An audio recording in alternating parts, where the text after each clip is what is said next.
My name is Gordon Wilkins. I'm the Robert M. Walker Curator of American Art here at the Addison Gallery of American Art. And we are and on behalf of Alison Kemmerer, our director, and the rest of the staff, we're so thrilled that you chose to join us at 6 p.m. on a Thursday. I know there's probably a lot of traffic, but you made it, and for that, we're very grateful. Without much ado, I'd like to introduce our wonderful speakers today. And this program was organized in response to the fantastic show Upstairs, Americans in Paris, artists working in France, 1946 to 1962, which was organized by Debra Bricker Balken, who's one of our panelists tonight. And the show will be up through the end of the year into the first chunk of January. So we really hope that you, if you didn't see everything today, come back to see everything. So Debra Balken is an independent scholar, writer, and curator who works on subjects relating to American modernism and contemporary art. Her award-winning books include Philip Guston's Poor Richard and Abstract Expressionism, Movements in Modern Art, as well as exhibition catalogs. And these are just exhibitions that have traveled or were organized by the Addison. So there are many more, but you'll see there's quite a litany here. So some of the exhibition catalogs that also, of exhibitions that Debra curated that also appeared here at the Addison include Philip Guston's Poem Pictures, Arthur Dove, a retrospective, the Park Avenue Cubists, John Marin, Modernism at Mid-Century, and most recently, before Americans in Paris, Mark Tobey, Threading Light. And again, those are just shows that Debra has organized that have originated or been hosted by the Addison. And other exhibitions have traveled to such locations as the Whitney Museum of American Art, LACMA, Fine Arts Museum of San Francisco, the Amon Carter, and the Princeton Art Museum, among many others. Debra is prolific and also recently published Harold Rosenberg, A Critic's Life for the University of Chicago Press in fall of 2021. And that same year, which is mind-blowing, Arthur Dove, A Catalog Raisonné of Paintings and Things with Yale University Press, and a few years later, Alex Katz's collaborations with poets. Balken has taught at Brown University, the Institute of Fine Arts at New York University, Rhode Island School of Design, and in 2005 she served as a Sterling and Francine Clark visiting professor in the Williams College graduate program in the history of art. She's the lead curator on Americans in Paris, artists working in Postwar France, 1946 to 62, which opened at the Gray Art Museum in March of 2024, and has an incredible accompanying publication that everyone should own, distributed by Hermer and the University of Chicago Press. And in 2027, Debra is organizing a very exciting exhibition that will be at the Peggy Guggenheim Collection in Venice that will focus on the work of Irene Rice Pereira, an artist represented in the Addison's collection. Peter Saul is one of the boldest and most iconoclastic painters of the post-war period.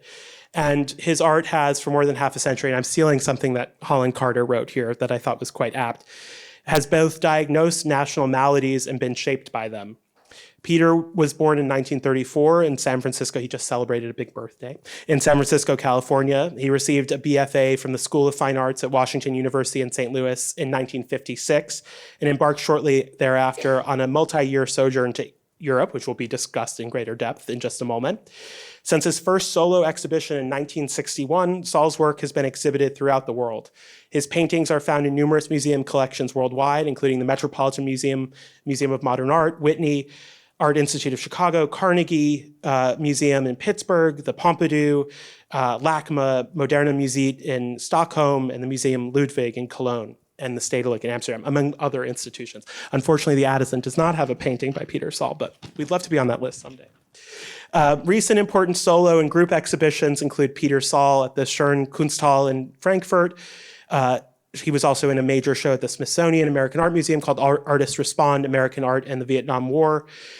He was in a show Pop, Funk, Bad Painting, and More at Les Abattoirs in Toulouse, and a very important recent critically acclaimed retrospective exhibition in New York, Peter Saul, Crime and Punishment, at the New Museum in 2020, which has an accompanying catalog that's certainly worth acquiring. And finally, in November of this year, Peter will have a show open of new paintings at the Michael Werner Gallery in Beverly Hills called Flunking the Talent Test, which is a great title. So please join me in welcoming Debra Bricker Balken and Peter Saul, who we're again so grateful for you joining us. And I'll also mention as they come up that Peter is visiting us, and Sally, his wonderful wife, Sally, who's an incredible ceramic artist, are both here as Edward E. Elson artists in residence. So we're doubly grateful for their service as artists in residence. So please, without further ado.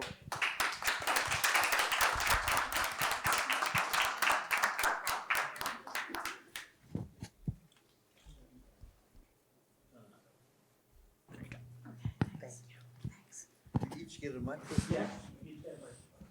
Okay. Gee.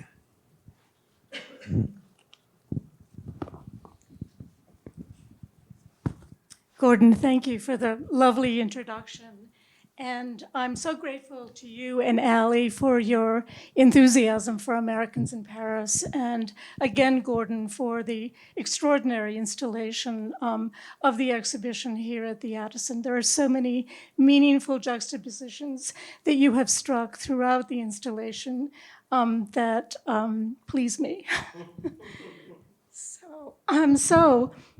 I thought that we would jump in and talk about Peter Saul's 4-year sojourn in Paris, which spanned 1958 to 1962. And I should say, when I was preparing for this talk and rereading some of the interviews that have been conducted with him over the years, as well as a wonderful book of correspondence that recently came out that was edited by Dan Nadal, just how much Paris had changed from 1946, the opening date of this exhibition, through 1958, when Peter arrives. And so I just want to say briefly that in 1946, Paris began to receive artists, and most of those after the war, and most of those artists landed in Paris on the newly enacted GI Bill. That was a piece of legislation that was enacted in 1944, but Paris, the American embassy discouraged artists from moving to the city until 1946, in large part because of the rationing situation. But still in 46, when figures like Kenneth Noland arrived, Jack Youngerman, Ellsworth Kelly, and a little later, figures like Al Held and Ed Clark, Carmen Herrera, there were still breadlines. And just as importantly, there was a certain kind of hostility to the new American presence in Paris, in large part because France was being bailed out by the Marshall Plan, and these artists showed up with a stipend from the American government, which amounted to $75 a month, which was a huge sum in 1946, which enabled them to rent a hotel room, sometimes a studio, eat out every day. And if they came with a spouse, they were given an additional $25, and everybody got $25 a month for books. So that hostility translated into very, very few exhibition opportunities at commercial galleries for Americans. So they were forced into exhibiting at pop-up galleries, as we would refer to them today, or through salons, like the Salon d'Automne, the Salon de Mai, the Salon de Réalité Nouvelle. But that situation begins to change significantly over the decade. And I was struck, Peter, when you arrived in 1958, the economy in Paris and in France has rebounded to the extent that there are widespread tourists that are beginning to re-infiltrate the city. And also, there is this new appreciation of the American artist. Well, I would say that's partly true anyway. I wasn't trying to go to Paris. I was in Holland with my girlfriend, and we got kicked out because we didn't have visas. We just didn't bother getting them. There was no reason not to have a visa, but she was painting the landscapes, and I was trying to paint landscapes too, in a tiny town called Bergen on Zee in North Holland. it was kind of, it couldn't have lasted. She was having a great time painting landscapes, and I was using my imagination pretty much. But anyway, there we were, and we had about $400 left, and it was something we'd have to give. But at that very moment, the local cop asked to see our passports, and there was no visa in it. He said, okay, you have to leave tomorrow. And we did, not tomorrow, but the day after, something like that.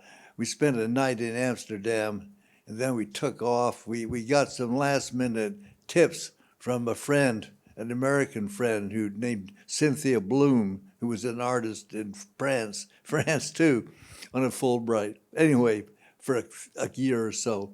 Anyway, so we took off, and as the train rattled towards Paris, we had our 2 suitcases, our $300 in traveler's checks or in cash, and we got fined by the Dutch government. About 2 weeks later, we got a pneumatique, which is how you contacted people in those days. Nobody had a phone. I couldn't remember a phone. Very rare. I mean, only wealthy people had telephones. But actually, that's another story. But anyway, so we got a pneumatique. You know, we are fined by the Dutch government. We got a $4 fine for not having a visa, which I paid. Jeez, really weird. And anyway, so we're there, and we're walking on Boulevard Raspail, and this guy comes up and wants to get to know Vicky, you know. And he said, who's the guy behind with the suitcases? That's me, you know. And he said, what are you doing here? And we said we wanted to paint pictures. And he said, oh, I know the perfect place for you, Academy Paul Cézanne. It's just a block away. We're on Raspail. So we walked there, and it was like a ship's prow coming out into the sidewalk. It must have been a restaurant, actually. This is probably a scam. And he said, the tuition is only $2,800 a year. And we said, well, we only have $300 left. And he said, oh, that's okay. You can still pay. I'll show you where. So we went 2 blocks in the other direction, and there was the American Students and Artists Club. So for $12 a year, you could paint there in the top floor, and you had to wear a necktie to go in and out of the lobby. This is the rules. Jeez, what a weird place. But so we flipped coin to see who would be. Vicky didn't want to paint at the same place as me. We weren't getting along very well. She was an angry woman, you know. There I am. What am I going to do? So I said, okay, where would you like to paint? And she said, I don't want to paint with other people around. So I'll paint in the hotel room, and you paint at this place. So I said, okay, I'll do it. So anyway, there I am painting. I remember the art store, Gattegno's. It might even still be there. And that's where I bought my paints. That's where I bought the first piece of canvas. And that's where I did my ideas. And now I was up against it because we had very little money and very little time to do anything. So I needed an art style right then, and it had to be interesting. I mean, I'd been fooling around in the country pretending to paint landscapes. Before that, I painted large paintings of cars, 2 large paintings of cars, and I sort of considered myself a follower of Francis Bacon based on photos. Anyway, I liked the gay artists. I didn't know they were gay because that sort of personal information wasn't printed in those days. But it turns out that all of the artists I really liked were homosexual. And if I'd known this at the time, I would have freaked out because I'm just a kid, really, you know.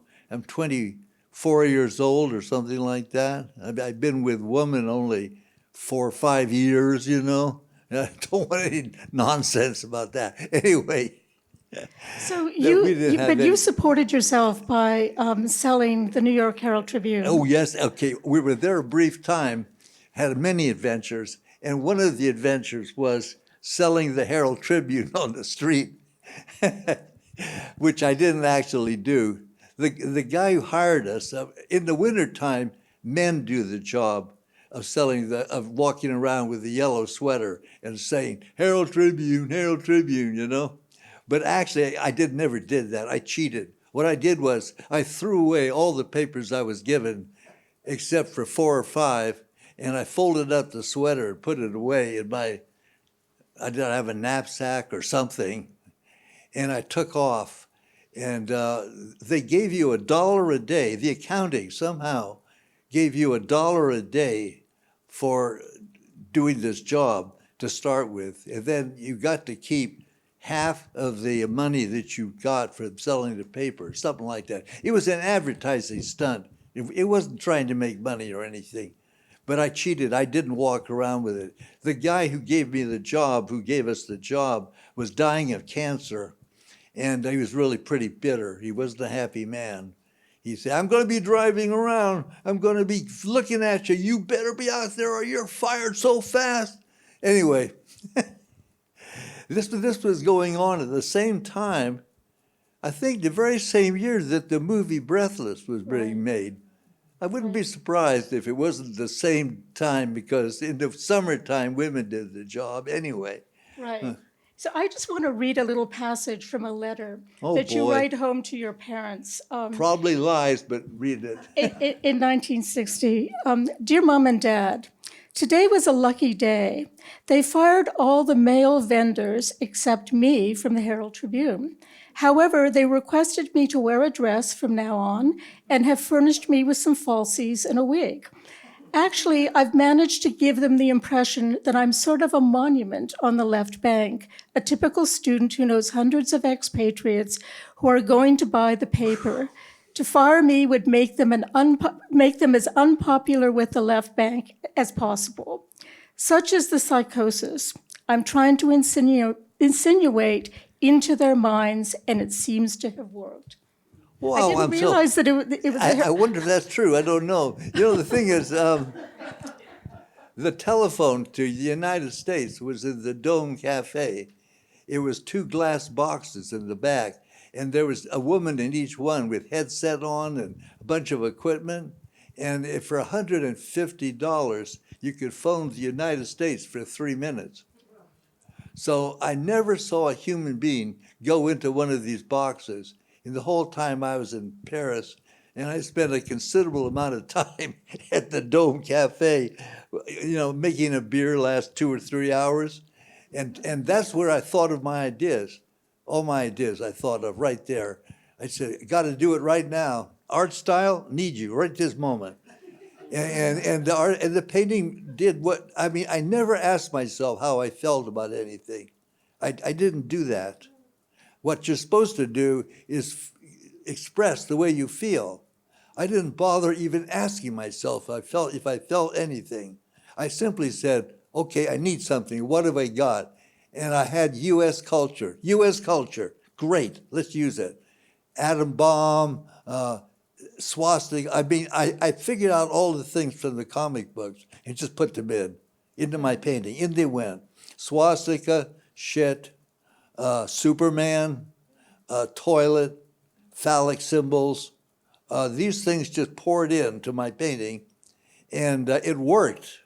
But wasn't that galvanized by you walking into Le Mistral, the bookstore, which is now Shakespeare and Company, and coming across Mad Magazine for the first time? Well, actually, once I put these things in, nothing happened except I got some smiles from the people who came to the tea dances.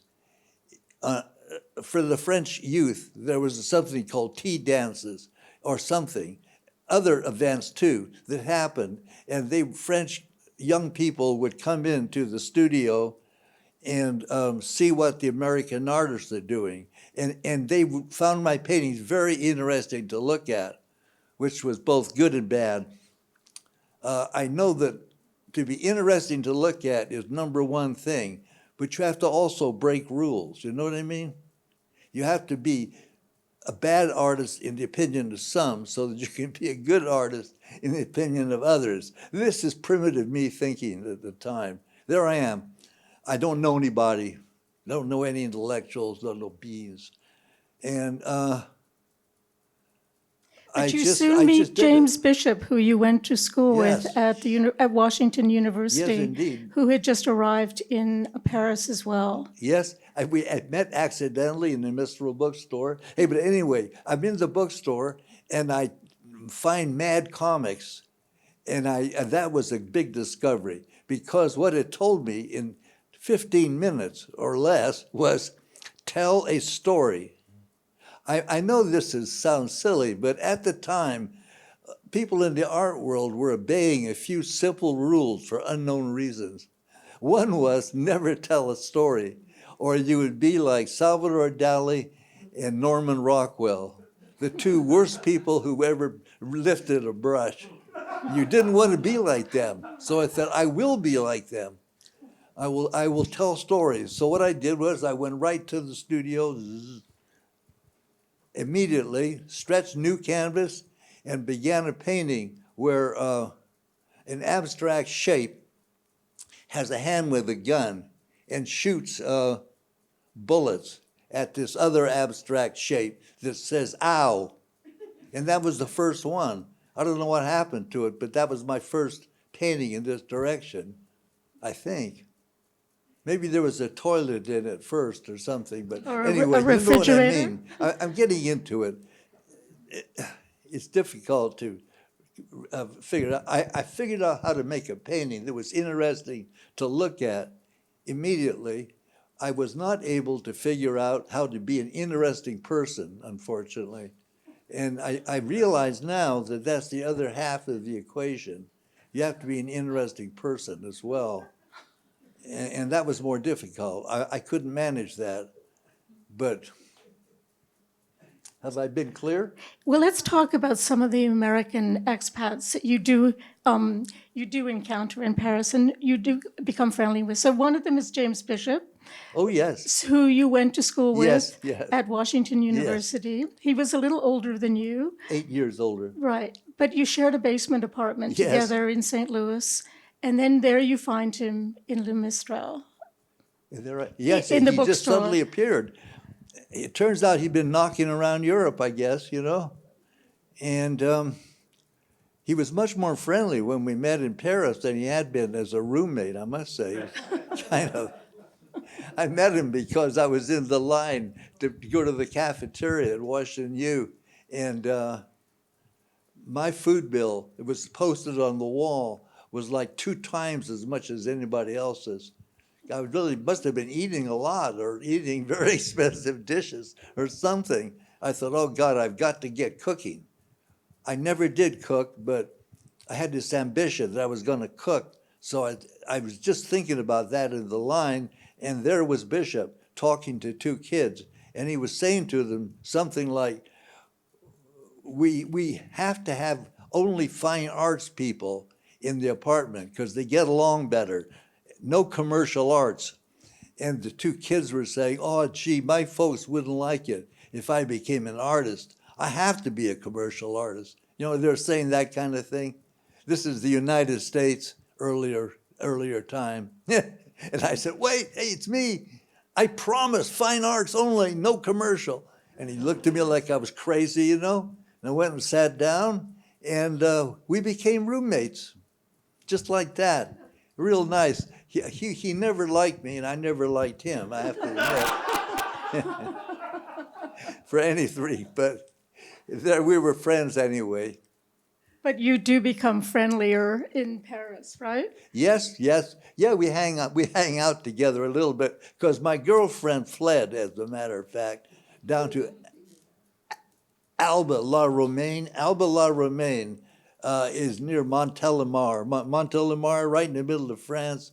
And she fled there to a ruined house that was owned by Gabe Cohn, who had given permission to a couple of women who were friendly to mine to live there. And so they gave us permission. It was pretty crude. No bathroom, 0. You used the next door neighbor's house, which was also a ruin, as the bathroom. And any place, you know what I mean? This is really crude. Well, okay. So I also wanted to ask you, 1958, the year that you arrived in Paris, was a very momentous year for the reception of American painting in Paris. There was a huge exhibition that was organized by the Museum of Modern Art that traveled to 8 countries. Paris was the last stop. It focused on the primary figures associated with the New York School, like Jackson Pollock, Willem de Kooning, Rothko, Gottlieb, and Sam Francis, who, of course, had been living in Paris since 1950. Concurrent with that, there was also a retrospective of Jackson Pollock's in Paris, too. Who? Jackson Pollock. That Okay. It was concurrent with this huge show that the Museum of Modern Art staged. In fact, they also organized the Pollock retrospective. It was organized by their International Council and other touring exhibition. You saw those exhibitions, right? Oh, gosh, no. No? I mean, I never. I was totally not, this is embarrassing, but I regret now, looking back over my life from age 90, I would say the thing that I most regret, and there's no time and energy for it now, is knowing other artists properly. I never got to know anybody. I think that I regarded painting as a singular activity that I could do by myself that would enable me to not have to meet anybody. And my girlfriend, Vicky, was equally hostile. She didn't want to meet anybody even less than I did. You know what I mean? So we're not meeting anybody. Whoa. But you do meet key figures who... I know. I changed over completely. Later. First of all, you meet Roberto Mata, the Chilean artist, who will introduce you to... Yes, but I didn't meet him. I just got his phone number. Oh, I read that you met him. And no, well, later in Rome, Italy. In Rome, Italy. I thought you went to visit him. You sent him some drawings, yes, and then that's you went. A lie. Oh. You see what happened? I'll just make it very brief. I wanted to show my parents, especially my father, how stupid they'd been not to trust me to become a famous artist in a few months. What do you mean I'm not going to succeed? Of course I will. I was definitely desperate. I needed to do this because I didn't want to meet people. I didn't want to have a job. I was an unemployable person. It's is much more common now, perhaps. I don't know, maybe not. But anyway, I just didn't want to have the normal activity, male activity, which is you sit in an office and you talk about money on the phone, you know, that kind of thing. Not for me. I'm not going to do that. I wanted to avoid it, and so what was I saying? So you don't meet Roberto. No. What happened was Mata, who is. I got his name, I got his address, and to mail some drawings to, and I got his phone number too. At the same time, from a person named Roger Barr, who's not in the show. Right. Lousy artist. You didn't miss anything there, but he had this address I needed to have. And he didn't give it to me. He knew what I was going to do. And I was going to mail drawings, and then I would get to be a famous artist, and he wouldn't get anywhere. And he was a bitter man, this Roger Barr. No fun to be around. And eventually, after a lot of suffering, which I won't go into, because it's not me alone that's involved, after a lot of nonsense, Jesus. Well, I got it, and I mailed the drawings, and nothing happened. And after 3 months, I got tired of waiting, so I phoned up with the help of the landlady. She had a phone. This is a crumbly chateau in Bure-sur-Yvette by now. Constant changing of place Suburb to live. of Paris. It was just really weird, but anyway, so I phoned up, and he said, "Oh, Peter Saul, yes, you mailed me some drawings." It turns out he was a very nice person, unlike me. I've never successfully helped anyone, but Matta helped me enormously. At that moment, he said, "Oh, well," he said, "you're just in time. Go to the Hotel Lutetia and see Alan Frumkin. Tell him I sent you." So I did. It turned out to be Alan an art Frumkin, by dealer. the way, is a dealer from Gallery in dealer, Chicago yes. and New York. Yes, he was my art dealer for the next 37 years, I think. or a long time like that, he took one look at my drawings, and then he said, "Let's do business. What do you want for them?" And I said, $15 each. And he said, "We can do better than that. $25, and every time you want money, send 4 more in a roll, and I'll send you $100. Okay, at that moment, the average wage in the Paris area was $200 a month. So we had the problem of money saved in an instant. My girlfriend came back to me. We got married. We had a baby. We bought a car. We left Paris alone. She hated Paris. So it's okay, I promised to leave. And we did. We left Paris and went to Rome. But in the meantime, you do meet other American expats. Tell us about. We pretended. Well, see, I wanted to tell my father, I wanted to impress on my parents that I was part of a vibrant group of artists, which is untrue completely.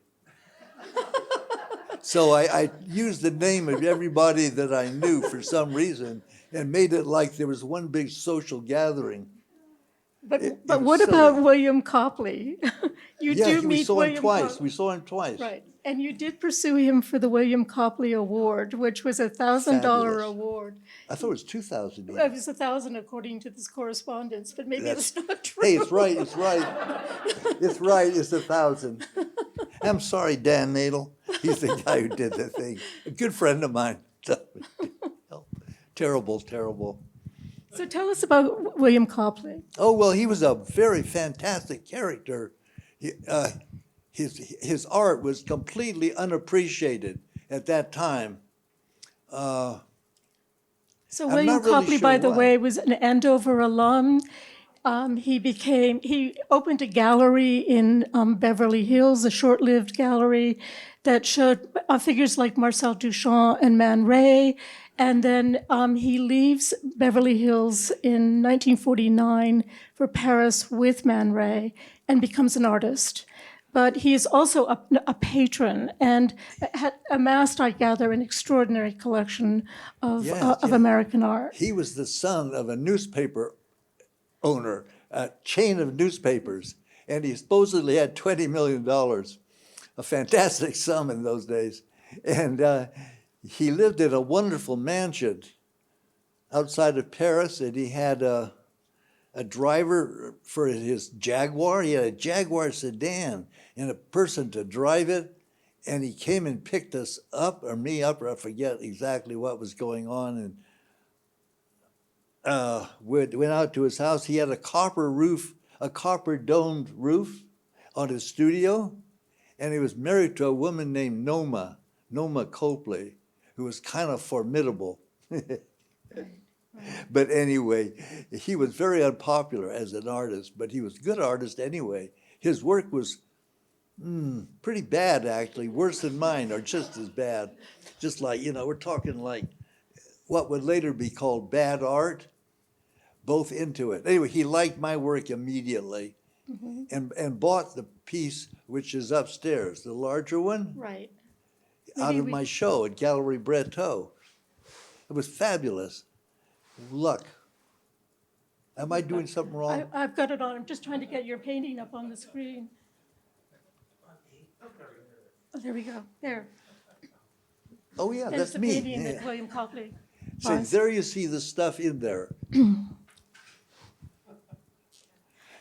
I didn't tell anyone my motivation in art at that time because I don't think it would have been acceptable to be enjoying American culture, just dealing with it, just liking it. Like if I just like the electric chair, okay, I'll just put someone in it. That wasn't permitted really in art appreciation. Art appreciation had to do with your expressing the way you felt about something.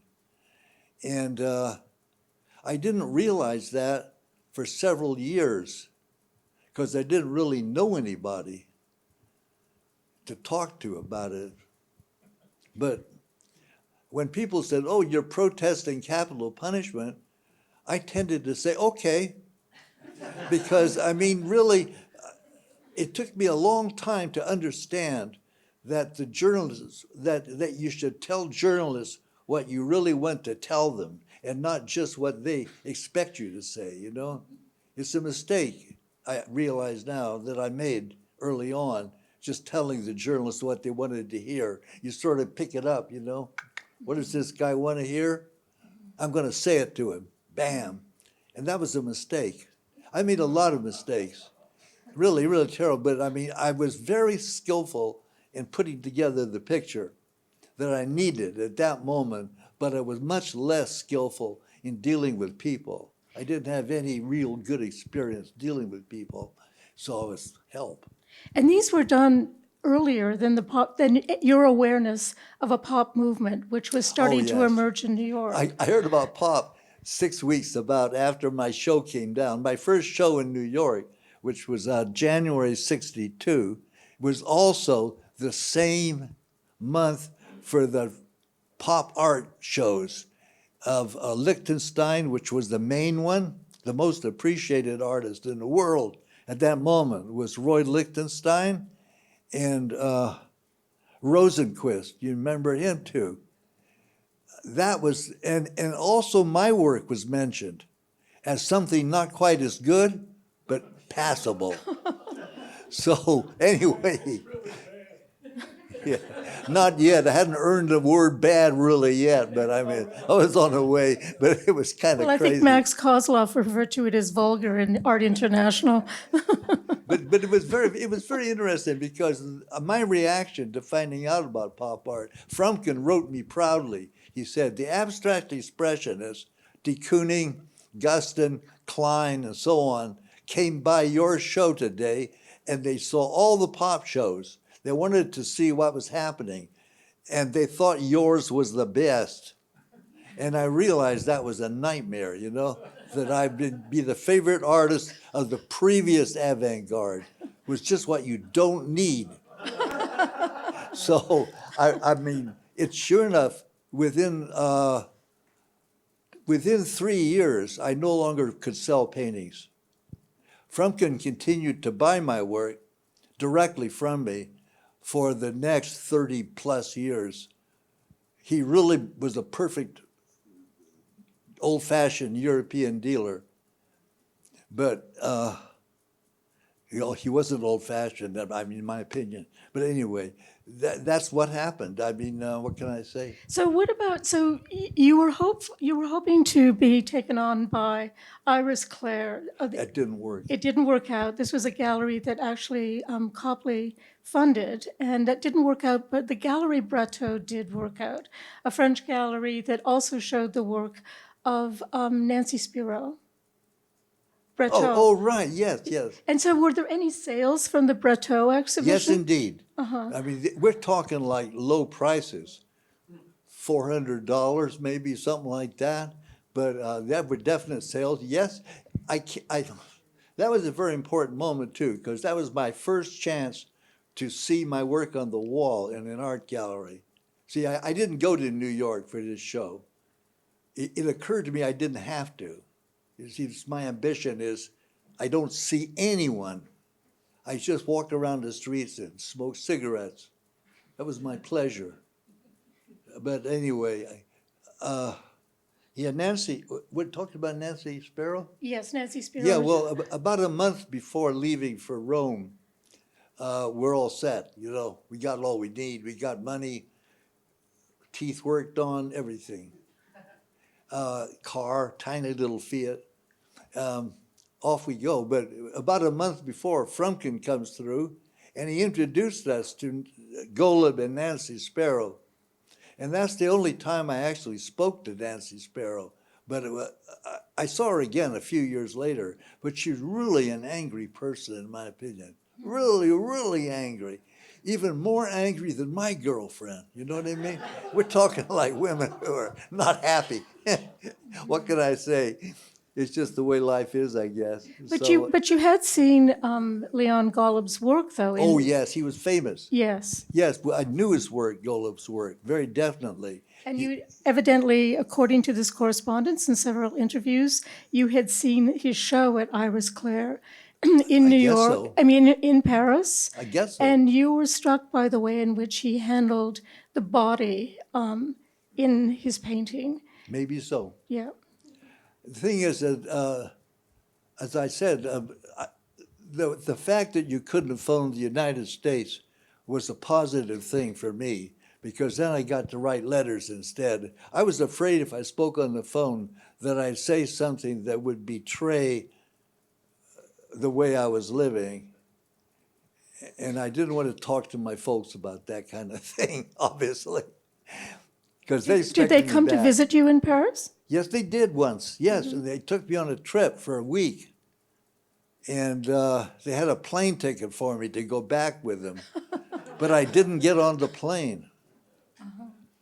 Geez, but actually we got caught again. Not just in Holland did we get kicked out, but we were kicked. We came close to it in France, because the way to stay there was you went to Brussels every 3 months or something on the train and got your passport stamped, Right. entering Belgium. Right. And so we did that a couple of times, I guess. And then all of a sudden, they didn't stamp the passports that day. They just took a rest, you know. So back we go, no stamping the passport. Uh-oh. Cops say, you go in that room. And they said to Vicky, you go in that room. And after 2 hours of being questioned by the cops, I was ready to quit Europe, I'll tell you. And totally. I wrote my old art teacher in St. Louis and said, do you have any teaching jobs? Have you heard of any? And he wrote back, I guess I had his address. He wrote back and said, stay where you are. There are no teaching jobs. So I thought, I was just about to get lucky, but I didn't know it. You know what I mean? Just at that moment, things changed, and I met Frumkin. It was really crazy. So that allows you to move to Rome for 4 years after Paris. 2 years, yes. 2 years. 2 years, 64, right? Yeah. Right, okay.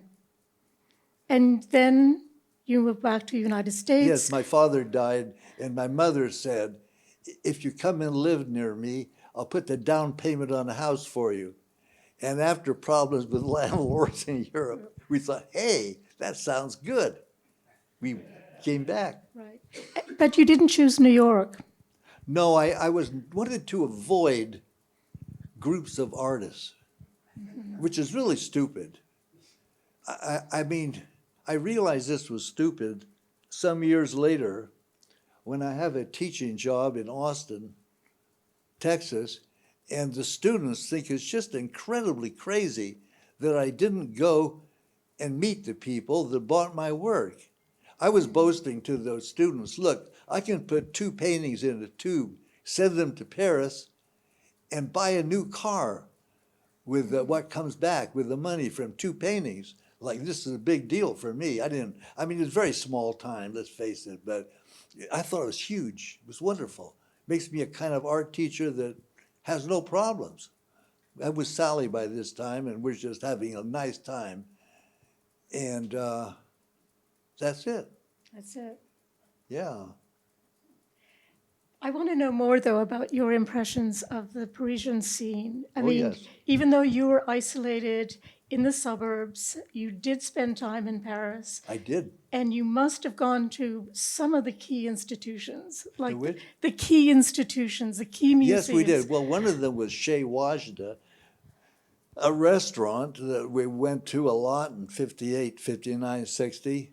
It was still there. Mm-hmm. It was a liver and bacon, 350 old francs, 75 cents. It sounds bad, but it tasted good, liver and bacon. Mm-hmm. And let's see. Also, you could cook in the hotel rooms with a hot plate. Right. We lived a short time in Montmartre, and we lived on we had a hot plate there at this particular little hotel that I found a room at. This is early, and Vicky said, "Take this out and rinse it in the bathroom." So I walked down the hallway with this frying pan with water in it, and it sloshed out now and then. And the lady who ran the place came around and said to Vicky, your husband urinated in the hallway. You get out of here. So that's why we had to go. We had to go because I sloshed water out of a frying pan. And let's see, we had all kinds of adventures like that. And what about museums like the Louvre? I just went in to keep cool. You know, you had 5 entrances on Rue de Rivoli. Each one had a turnstile, and you could go through for 45 old francs, 10 cents. So I went in to keep cool in the summertime. And I remember looking at the photos of French explorers in Egypt. It was fun, but not really much fun. It was just a way to keep cool. And I looked at the old masters in passing, and it was not yet a time when, for unknown reasons, the Mona Lisa was newly focused on. She was just on the wall, the Mona Lisa, with his other painting, St. Anne or something, I forget. You know, I didn't show the interest in art that I should have shown. Interest in art, in French art, starts for me later. In 1990, Sally and I go back to Paris. We have a wonderful time, and we go to Paris a number of times between 1990 and 2005. And I went many times to the Musée d'Orsay, which didn't exist yet. And I got to love the 19th century artists, all of them, the good ones and the bad ones, you know, Jerome, Manet, makes no difference. I like them all. And I looked at them and liked them, and I got a great deal of satisfaction out of living in Paris between 1990 and 2005. And I was known and appreciated. I had art shows. A key figure in my life in Paris, who I've never seen him mentioned anywhere, is Alain Materasso, who ran a little gallery called Galerie du Centre. I forget the address. It was very close to the Pompidou, but the Pompidou never entertained him very much. But he was really a key figure for me.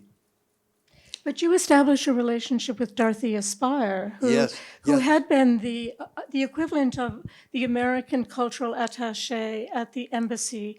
In fact, she orchestrated many of the early GI's studios, and she introduced them to galleries when she could. She leaves the embassy in the late 60s, and then she founds her own gallery. And you're taken on with Buford Delaney, as well as Leon Golub. She had a wonderful gallery. But she got fed up with me because she was sending me $500 a month, arrangement with Frumkin, but I didn't follow through for some months with sending her any paintings, and she got nervous and canceled me, said, you're out of my gallery. I can't afford you, gulp.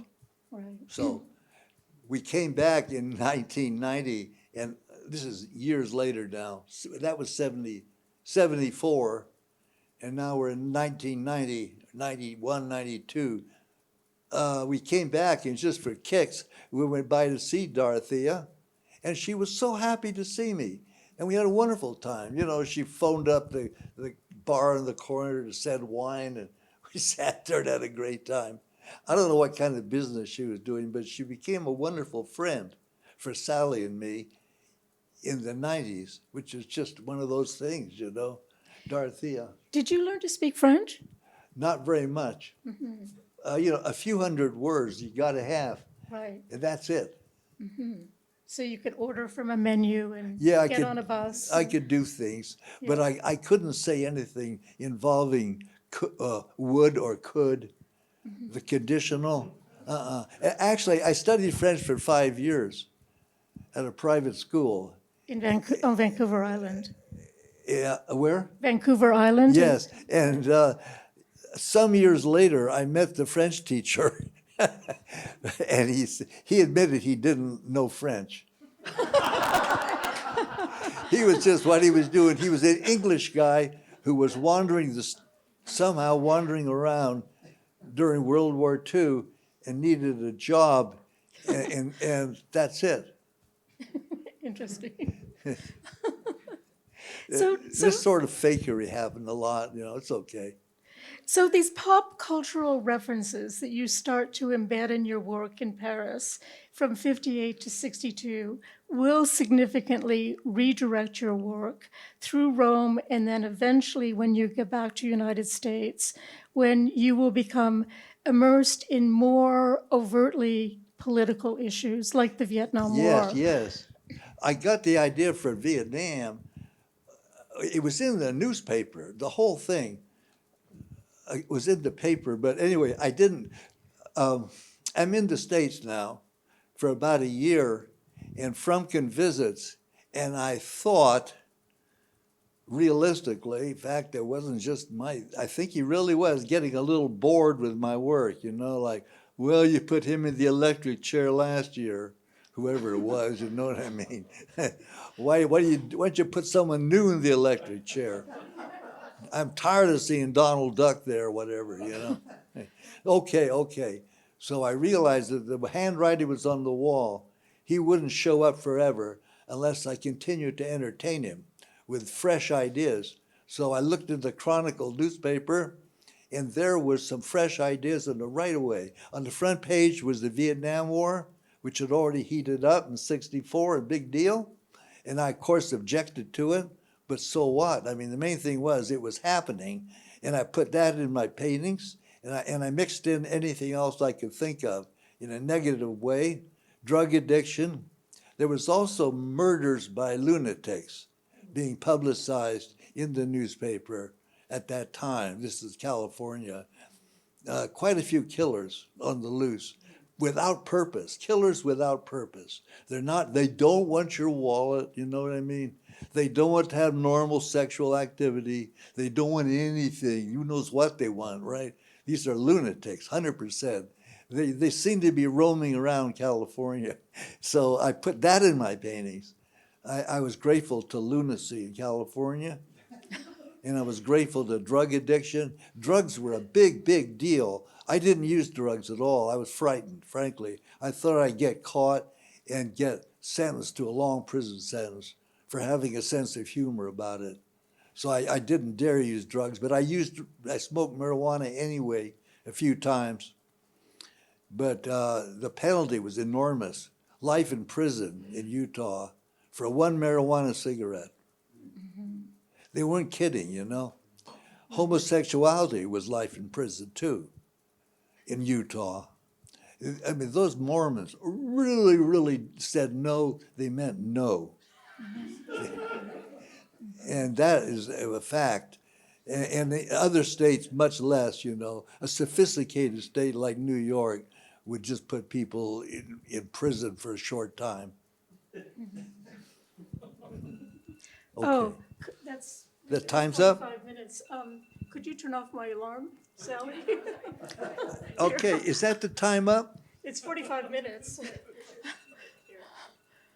I get it out for you? Thank you. Okay. Well, thank you very much, if that's it. But I think I hope we have some questions. Questions? Yes. Yeah, I'm fascinated by this transatlantic pop culture stuff. Yeah. So you're out of the States and you start to put this pop culture into your paintings. And it isn't until you see Lichtenstein and Rosenquist that you realize that they are doing this, or had you been communicating with them? No, I had communicated with nobody. I just, Frumkin sent me an article from one of the art magazines describing the situation. And that's my knowledge right there, come to me. What I did in response was I thought, what am I gonna do now? What I did was exaggerate the psychology and the cartooniness over time. And I dropped, what did I drop? Well, I just exaggerated that. The things that I felt I put in, I exaggerated, and I didn't get any closer to being a realistic artist than I am. It seemed to me, quite frankly, that copying advertisements was a boring workday. I didn't want to do it, quite frankly. Warhol never reached out to you. Well, he wasn't yet prominent. He became prominent with those movies, those sensational movies. The first one I saw was trash. And it was so good. They were interesting movies. They showed people who were different. Very interesting. One thing I should also say, too, is part of the reason we cut off this exhibition in 1962, which is the year that Peter leaves Paris, is, well, for multiple reasons. But one of the reasons is that the art scene in Paris is dramatically changing in 1962 with Ileana Sonnabend opening up a gallery, and some of the first artists that she will show, American artists that she will show in Paris, are Warhol, Rosenquist, Lichtenstein.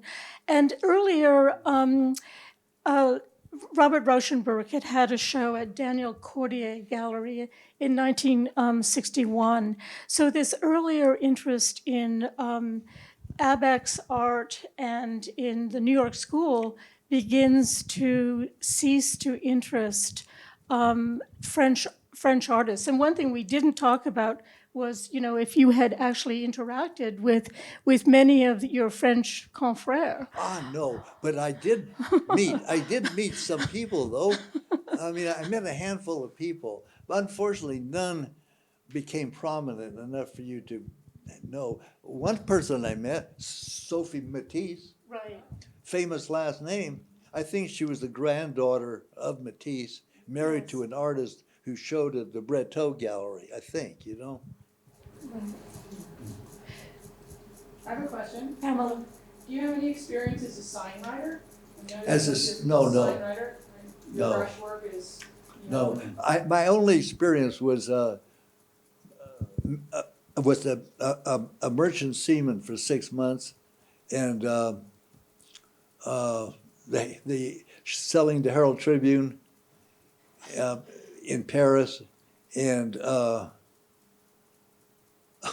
I made a brief attempt to sell great books to GI families, but that was a flop, you know. In Paris, Yeah.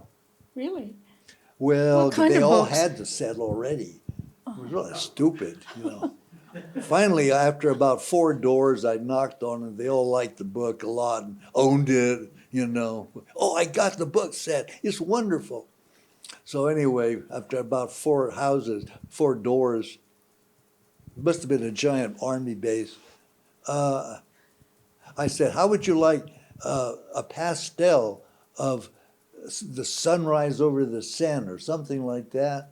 And he said, oh yeah, I'd like that very much. $30. Okay. So I started out, but I couldn't finish it right. Vicky had to help me. She did it for me, basically. Oh. And that was a foolish attempt. I had a question I was thinking about asking you after seeing the show. And, you know, I've known your work for a while, but I was really struck by how different your things are than the rest of the show. And I was going to ask you what it was that gave you that vision. Now, I think you've explained that. The very space. well. Oh, well. I mean, you've already told us, I think. But Yeah. maybe there's something else you could. Oh, what I forgot to say was on the train going to Paris, I say, I quit trying to be unusual. I'm going to join up. So I decided to be an abstract expressionist on the train.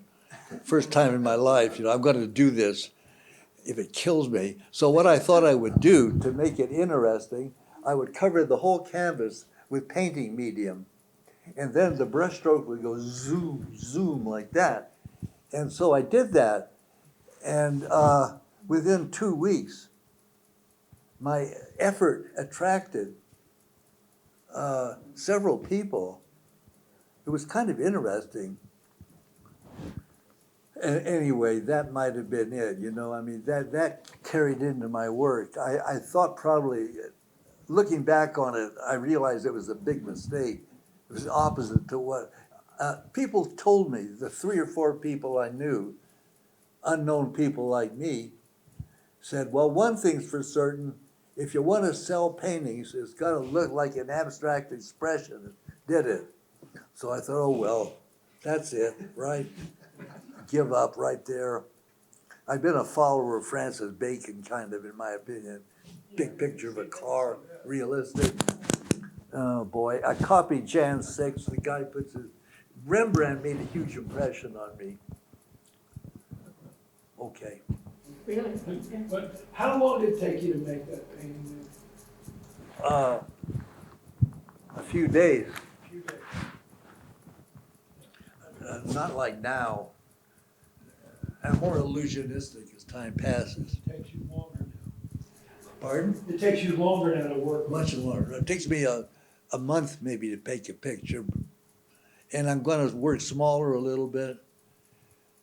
I don't feel comfortable moving things around. I used to stretch canvases. A mere 10 years ago, I stretched all my own canvases and everything and put together the stretcher bar too. Now I don't do anything. I haven't got the muscle for it anymore. I know what you mean, yeah. I mean, 6.5 by 9, thought nothing of it. Just stretch it up, prime it, paint on it. But then after I got to be about 80 years old, the gallery started being really nice to me. And I've been very pleased since then by having everything done except the actual picture painting. Any other questions? Well, thank you.